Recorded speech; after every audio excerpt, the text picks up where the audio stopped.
Hi everyone. So today we're going to solve Leetcode daily challenge problem number 1833, maximum ice cream bars. So in this problem, basically we'll have to find out the maximum numbers of ice cream we can buy with a given number of coins. Okay, and we will be given an array of cost in which each individual ice like each this array will represent the number of coins required to buy this particular ice cream. Okay, for example, we can buy one ice cream at 1 coin, 3 coins, 2 coins, four, one. Okay, and we have to find out the maximum number of ice creams we can buy with the given number of coins.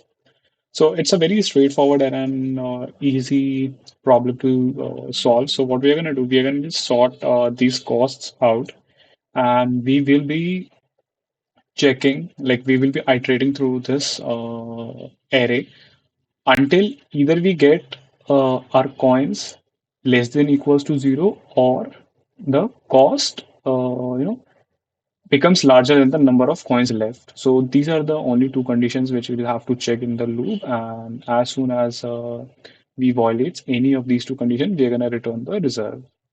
So let's move to the solution. Okay, so first what I want to do is I want to sort the cost array. Cost dot sort. Okay, so the array is sorted now. Next, I want to declare a variable in which I'll be storing my results. Okay.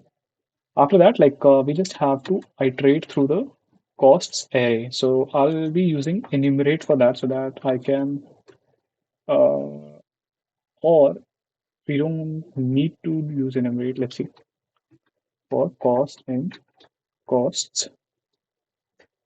Okay.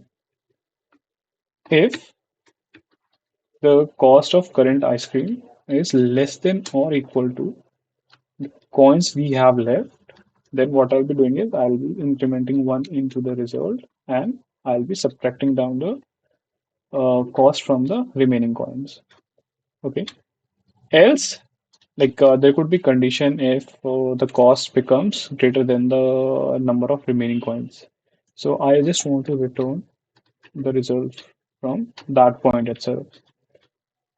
We will be returning the results from from outside this loop as well because there might be a condition where we will be able to successfully loop through the condition and this condition will not get violated. So let's see now.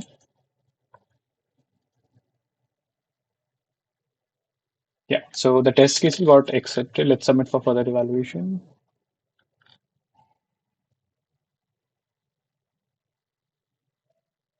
Yeah, so we were able to successfully clear the test cases and I think we performed decent. We outperformed 49% of the submitted solutions. So thanks, done guys, for watching the video and stay tuned for the upcoming ones. Thank you.